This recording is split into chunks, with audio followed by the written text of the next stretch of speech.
dengan beroperasinya tol Cipali di 2015, di mana dari 116 km panjang tol Cipali itu 24 kilo adalah melintasi wilayah Indramayu. Dibangunnya potensi one village one product. Itu harapan kita bisa membuka orang yang tadinya exit tol Kedungnya terlintasi saja. Kami dalam merumuskan perencanaan untuk kawasan industri tidak mudah. Artinya tidak sembarang kita menerapkan atau menetapkan lokasi-lokasi tersebut.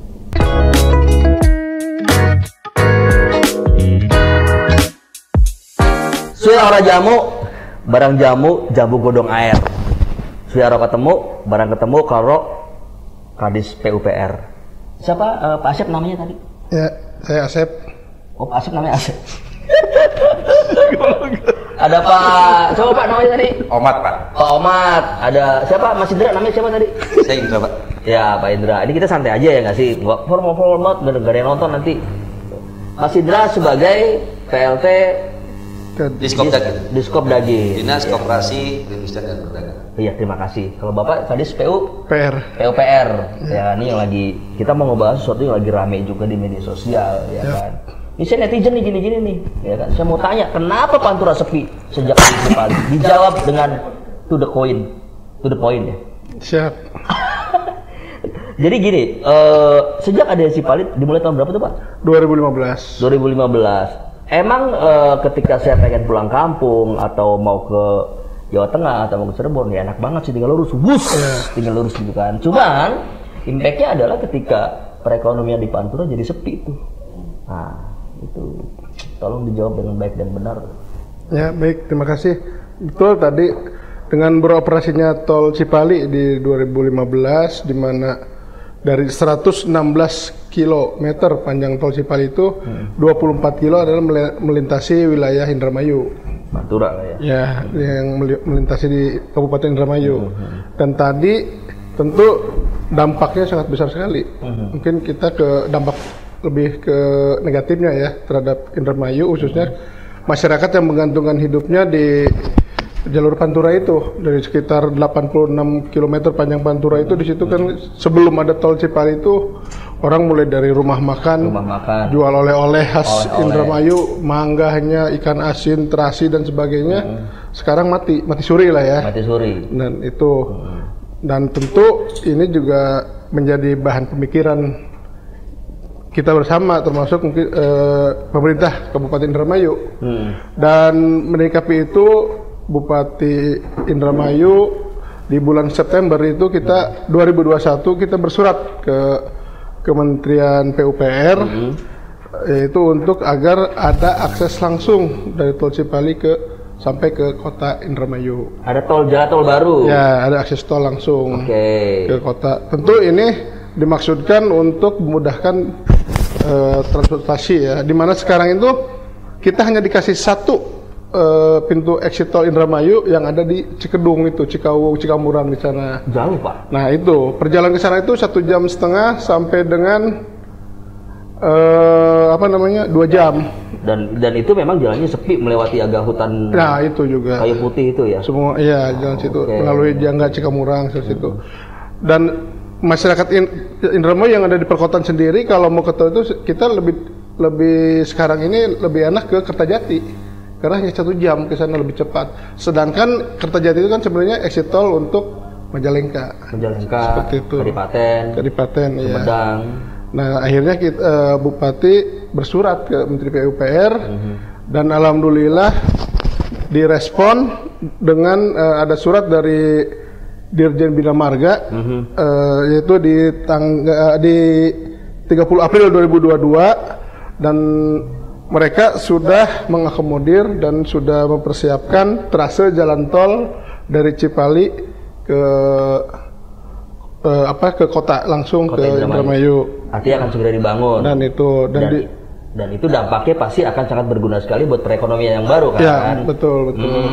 Lalu untuk dampak ekonomi sendiri apa yang sudah dilakukan Pak Indra tadi siapa namanya Pak Indra? Saya Indra. Oh Pak Indra, ya benar. Baru kenal. Baru tadi. Iya. Gimana Mas? upaya-upaya apa yang sudah dilakukan sama apa tadi namanya? Diskop Dagin mengenai dampak ekonomi yang mati suri. Kalau menurut Pak Asep tadi mati suri ketika ada tol Cipali ini. Baik, saya kira kita tidak bisa menghindari perkembangan zaman ketika sarana transportasi, salah satunya tol, itu juga menjadi kebutuhan masyarakat banyak juga. Kita tidak bisa mengelak itu. Sehingga masyarakat Indramayu yang tadinya merupakan jalur pantai utara dengan roda ekonomi yang berasal dari pergerakan lintasan dari sepanjang pantai utara menuju ke Indramayu, bergerak ekonomi sangat bagus, rumah makan berjejer di mana-mana, kemudian juga ekonomi masyarakat kecil UMKM lainnya juga berkembang.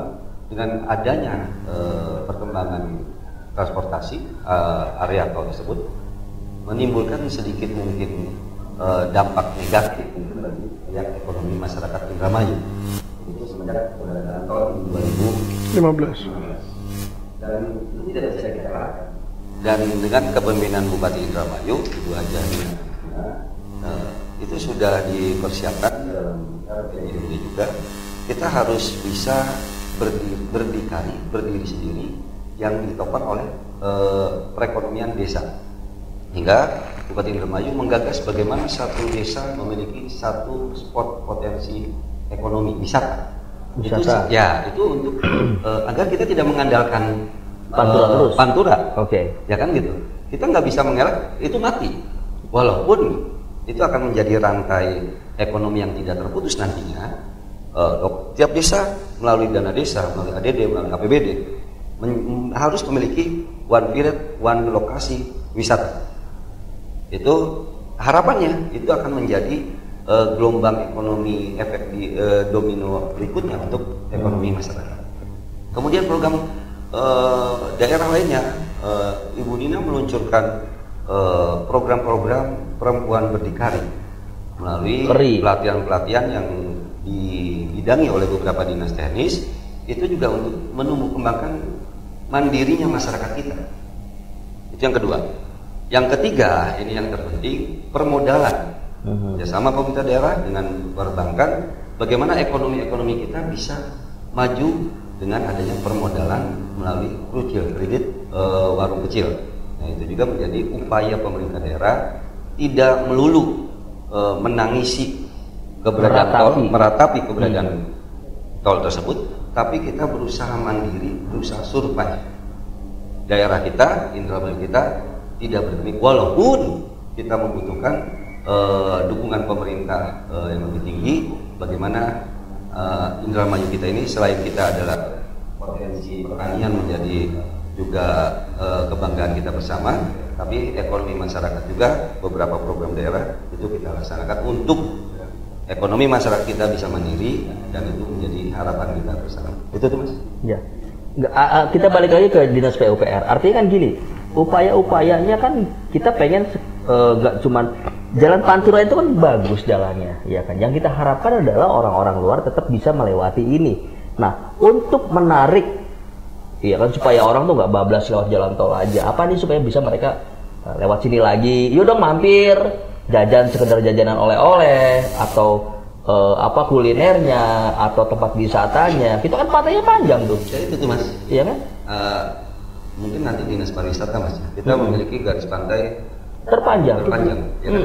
Tapi tadi juga dibangunnya potensi one value one product.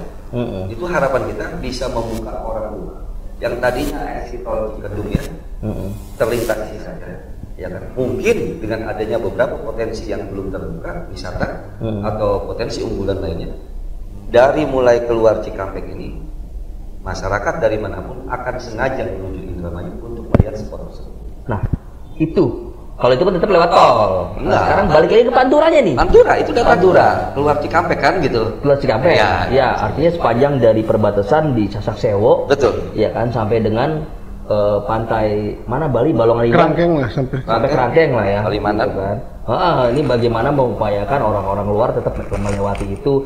Selain wisata tadi, ya kan, bagaimana kita bikin stand-stand baru Ya. di sepanjang Pantura. Itu yang kita laksanakan, itu yang selalu digadangkan oleh pimpinan daerah Bupati Indramayu Bu Haji Nina, bagaimana mandiri di atas kaki desa masing-masing, mandiri di atas kaki masyarakat masing-masing. Berarti udah nggak ada masalah dong, ya kan? Masalahnya sekarang ada tinggal menunggu, bukan masalah sih itu. Ya, Artinya kita harus survei, Mas. Kita harus survei. Kita harus berpikir keras bagaimana daerah kita ini tidak kalah cepat perkembangannya dibanding daerah.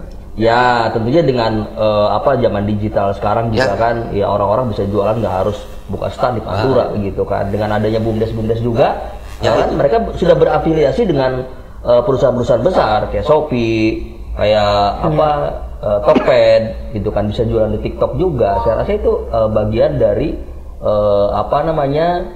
program dari Disnaker juga, program dari Ibu juga, Ibu Nina Agustina, ya kan itu. Nah, sudah sampai mana sekarang peruntukan jalan tol baru, gate baru, pintu tol baru yang pemerintah daerah usulkan ke Kementerian PUPR, Pak? Ya, terima kasih Bung Taka.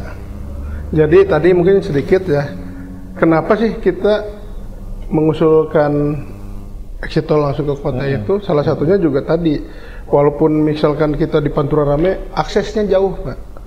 Kalau kita ada exit tol itu kan mungkin nanti sekitar hanya 15-20 menit sampai ke Pantura.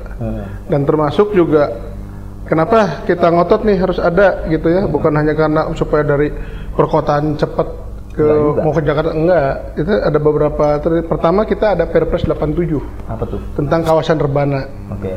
Dan di mana ini meliputi 7 kabupaten kota yang ada di ex wilayah 3 Cirebon plus Subang dan Sumedang. Gitu. Dan di situ salah satunya adalah titik beratnya Kabupaten Indramayu itu mempunyai diperuntukkan untuk kawasan industri atau kawasan peruntukan industri, Pak. Kita ada 14.000 lahan yang kita siapkan. 14.000 apa nih? Hektar. 14.000 hektar untuk kawasan peruntukan industri ini tersebar di 6 wilayah. Dan itu tadi tentu nantinya dengan kalau kita sudah selesai, kita sedang revisi RT RW ini selesai, insya Allah kita selesai tahun depan, investor mulai masuk, tentu Pantura juga akan terkena imbasnya. 6 titik itu di mana kalau boleh tahu? 6 itu pertama adalah dari barat yaitu Sukra, Patrol, Kandang Haur dan Losarang, kemudian daerah Kerangkeng, dan Junti, Balongan Junti ya wilayahnya di situ. Kemudian yang Tukrana ya, Tukrana Trisini Gantar. Nah, artinya itu sebuah berita baik dong ketika satu jalur Pantura itu kan berpengaruh pada ekonomi perdagangan paling tidak, ya nggak sih? Sekarang ketika ada berita dari Pak Kadis PUPR soal ada industri yang akan masuk, investor yang akan masuk, itu membuka sebuah peluang pekerjaan baru, ya kan, ekonomi baru. Jadi sekarang tinggal disiapin apanya, skillnya, ya nggak sih? Itu apa yang dikhawatirin? Jadi netizen apa yang dikhawatirin? Sebenarnya butuh sabar aja sih. Sabar. Ya nggak sih? Sabar. Ada proses, semua berproses. Semua berproses. Tapi tetap berjalan gitu kan untuk kebaikan semua masyarakat Indramayu. Pak Ahmad? Siap, Kang Dada. Ya memang isu saat ini untuk Indramayu lagi seksi sepertinya. Apa tuh seksi? Seksi dalam artian tadi berproses, kami pun juga berupaya di dalam penyusunan tata ruang mengikuti dinamika perkembangan ini. Hadirnya Perpres 87, kemudian ada beberapa perencanaan yang lainnya di tata ruang, kami segera harus menyesuaikan diri. Tadi yang disampaikan Pak Kadis bahwasanya rencana untuk mendukung rencana jalan tol, ya tentu kita harus menyiapkan ruang-ruang investasi berkaitan dengan rebana tadi, dari mulai Sukra, Patrol, Kandang Haur, Sarang sampai Balongan, itu merupakan zona-zona yang nanti diperuntukkan sebagai kawasan peruntukan industri. Jadi jangan khawatir, mungkin bagi para investasi, kami di dalam rumusan dalam tata ruang ke depan itulah menjadi suatu area-area yang menjadi nilai ekonomi untuk dikembangkan di sana. Termasuk begini, terkait bicaranya jalan tol, kita juga kenapa istilahnya itu katakanlah maaf ya, ngotot kita nih. Karena apa? Indramayu saat ini sudah punya embarkasi. Embarkasi. Nah, itu itu simpul yang menuju ke arah Pantura yang akan menjadi jembatan kepada Bandara Kertajati. Jadi kalaupun memang pemerintah pusat sudah memberikan lokasi embarkasi di Indramayu, ya kita harus dukung infrastruktur itu.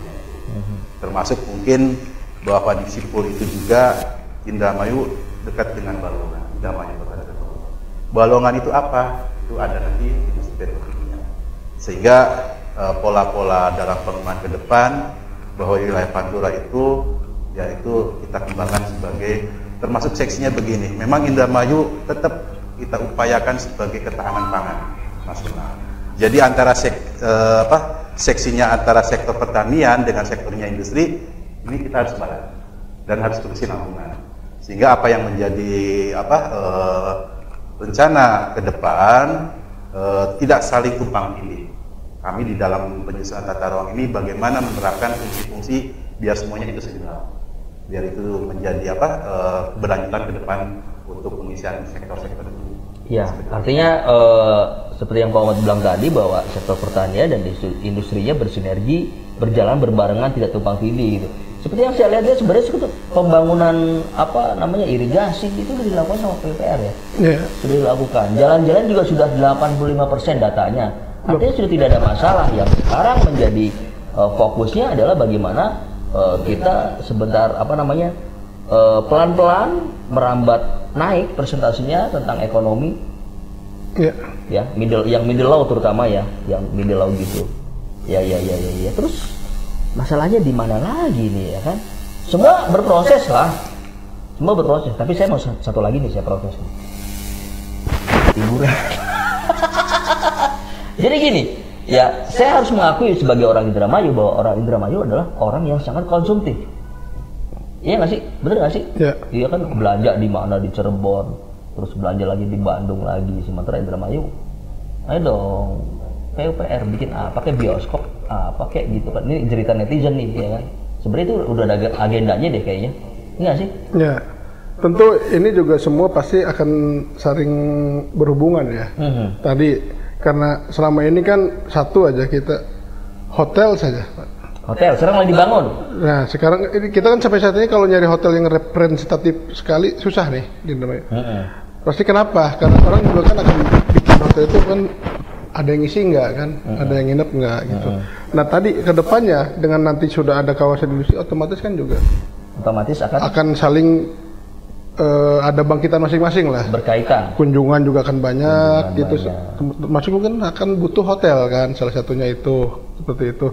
Kemudian juga tadi bahwa pasti akan dengan banyaknya dengan investasi termasuk juga mungkin nanti kan akan ada mall juga, walaupun sekarang kita sebenarnya kan sudah ada satu yang sedang dibangun cuman belum beroperasi gara-gara kemarin COVID kan. Jadi seperti itu ya, itu belum prioritas lah ya kan? Mungkin yang seperti itu adalah bagaimana kita meningkatkan ekonomi dulu nih ya kan, sama SDM-nya sama skillnya ya sebelum industri masuk ya kan, jangan kita harus mempersiapkan. Iya, kalau ibu bupati pesan adalah sebelum industri masuk kita siapkan dulu SDM-nya. Iya. Jangan sampai pabriknya udah ada, sing kerja, wong jaga, wong luar, ya kan rugi lagi. Meskipun secara ekonomi pasti di sekitar pabrik ada kos-kosan, ya kan. Iya. Ada wong dagang, karena orang perantau semakin banyak, itu berdampak juga buat ekonomi. Tapi kalau misalnya masyarakat lokalnya bisa, kenapa enggak? Ya betul. Iya nggak sih Pak? Ya betul sekali.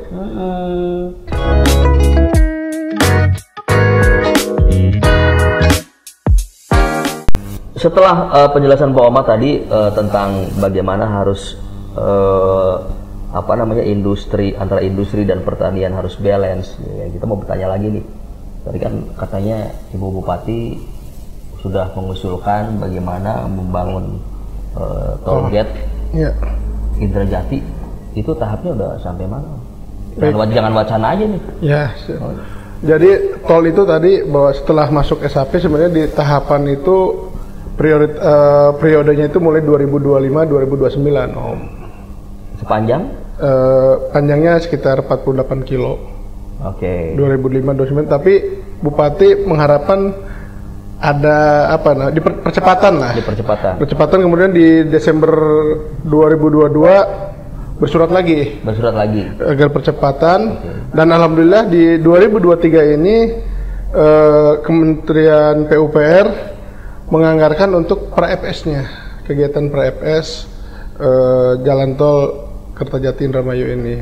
Dan saat ini sedang proses penyelesaian dari pra-FS ini, dan saat ini juga sudah mulai ada trase dari beberapa alternatif ini, sudah ada trase yang terpilih yang tentu akan nantinya dilanjutkan dengan tahapan-tahapan berikutnya gitu. Artinya sudah pada tahap pembebasan lahan? Belum tahap. Jadi kita sedang ke kajian pra-FS dulu, yaitu kajian. Dari kajian itu ada 16 tahapan yang harus dikaji, dan setelah itu nanti ada FS-nya, basic design, kemudian DD dan road plan, dan terakhir ke penlog. Baru setelah itu ke pembebasan lahan. Dan tapi kalau boleh tahu daerah mana saja nih yang supaya nih yang nonton tahu nih daerah mana aja nih yang bakal dilintasi sama tol baru Indrajati. Tahu nggak singkatnya Indrajati? Indramayu Kertajati. Ya. Benar ya Pak ya? Ya, betul. Boleh tahu di melintasi daerah mana saja? Dan untuk trase yang rencananya yang sudah terpilih kemarin itu, kita nyambungnya itu dari nantinya ke perempatan Cisumdawu. Dari Cisumdawu sana, kemudian nanti arah ke Indramayu itu nanti kita ada akses sendiri untuk ke Bandara Kertajati, di mana saat ini kan baru ada satu pintu masuk ke Kertajati itu, jadi nanti ada dua. Jadi dia masuk ke arah tol Indramayu dulu, belok ke Kertajati langsung. Jadi kita punya sendiri lah nanti pintu sendiri ke Kertajati. Kemudian nanti ada exit tol lagi di Widasari. Oh, deket dong. Ya. Di Widasari itu nanti untuk mengakomodir Jatibarang, kemudian Karangampel, Kedokan Bunder, sekitarnya lah di situ. Kemudian ada exit tol satu lagi, yaitu di Lobener. Nah ini tadi yang disebutkan oleh Pak Omat untuk embarkasi haji yang ada di Lobener, kemudian juga untuk mendukung nanti dari Kandang Haur, Losarang, untuk yang rencana kita ada kawasan industri juga di situ, aksesnya agar cepat masuk ke situ. Dan yang terakhir nanti akses yang ke perkotaan. Sebenarnya apa yang dilakukan oleh Ibu Bupati ya agak ngebut juga ini. Ya. Bukan ngebut lagi ini kayaknya. Gaspol. Iya, iya nggak sih? Soalnya bisa bayangin beliau mulai menjabat tuh dari tahun 2021. Ya, betul. 2021, 2022, hampir 2 tahun kita mengalami COVID. Tahu semua lah semuanya. Ya, artinya tidak ada upaya-upaya pembangunan yang signifikan. Semua menunggu kerja dulu, ya kan. Baru mulai di 2023 di awal, dan itu kita baru setahun udah ngebut. Ya, dan setahun ini kita ngebut pembangunan, terutama jalan ya, PUPR jalan sudah 85%. Buat saya luar biasa sekali lah, gitu kan. Jadi belum lagi ada program-program lain, 10 program Ibu Bupati ya mengenai ekonomi UMKM, PERI, Krucil dan lain-lain. Sebenarnya itu perlu ditingkatkan lagi gitu loh. Sebenarnya apa ya yang perlu dikhawatirkan adalah sebenarnya butuh dukungan masyarakat aja sih. Ya betul. Ya nggak sih? Mudah-mudahan apa yang sudah dijalankan, mohon bersabar, tinggal dikit lagi. Gol semua masyarakat Indramayu bisa punya lapangan pekerjaan. Artinya sekarang yang nanya susah nyari pekerjaan di Indramayu, ya kan? Anune metu je ninjaba dan segala macam. Nah, sudah ada pernyataan tadi dari Pak Kadis PUPR bahwa di Kota Indramayu ya ada 6 titik, ya saya ulangi, ada 6 titik yang akan ada pabrik-pabrik industri. Kita belum spesifik industrinya apa ya Pak ya. Pastinya yang di Kerangkeng tuh nih, yang udah ada bocoran di Kerangkeng bakal dibangun pabrik sepatu. Ya kan? Ya. Jadi menurut saya siap-siap aja. Ya kan, kita skillnya kita tingkatin, ya kan.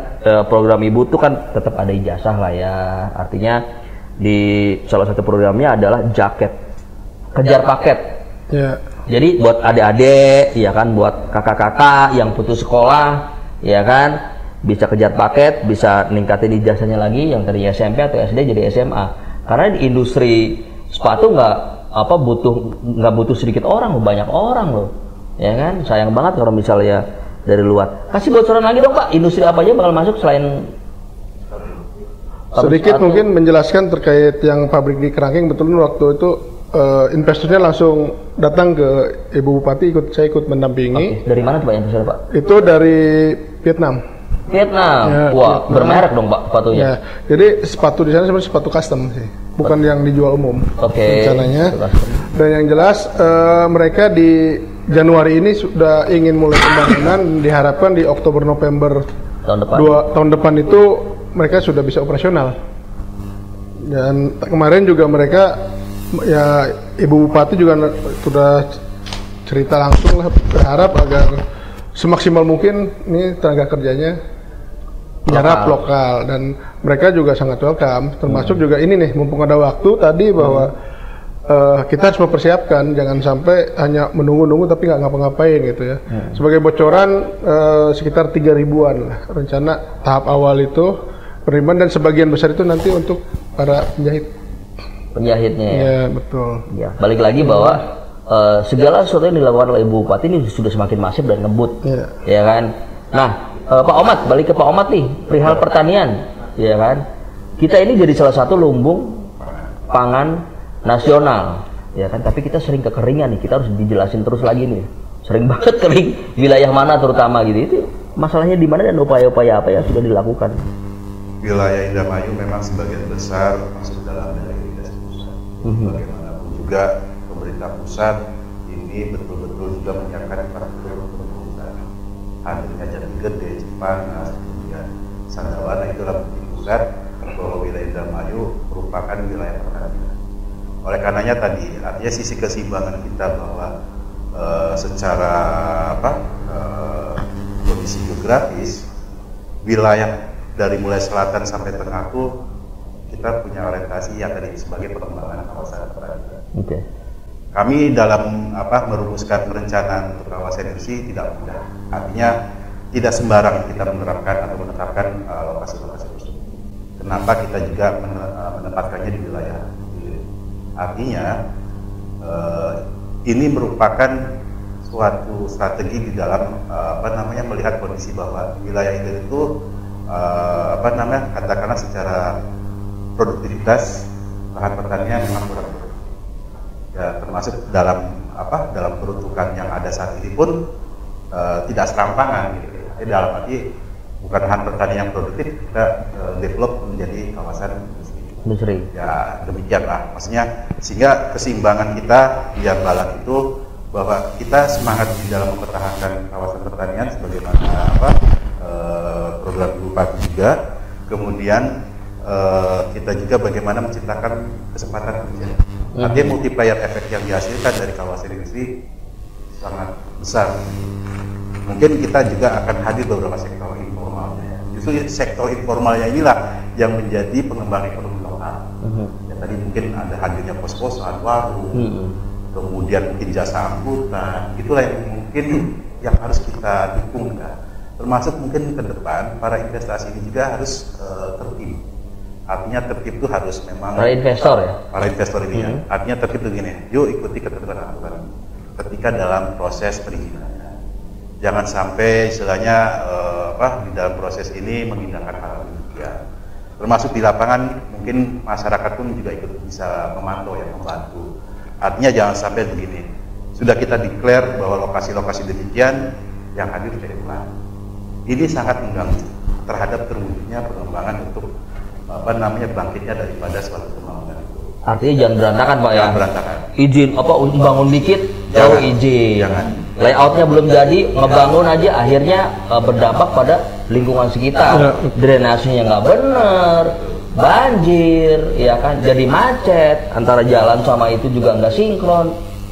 Jadi inget ini buat investor juga bukan berarti kita mempersulit ya, tapi bagaimanapun bahwa semua harus balance. Selalu yang Pak Omat bilang semuanya harus balance antara industri, pertanian, pembangunan, ya kan. Terus untuk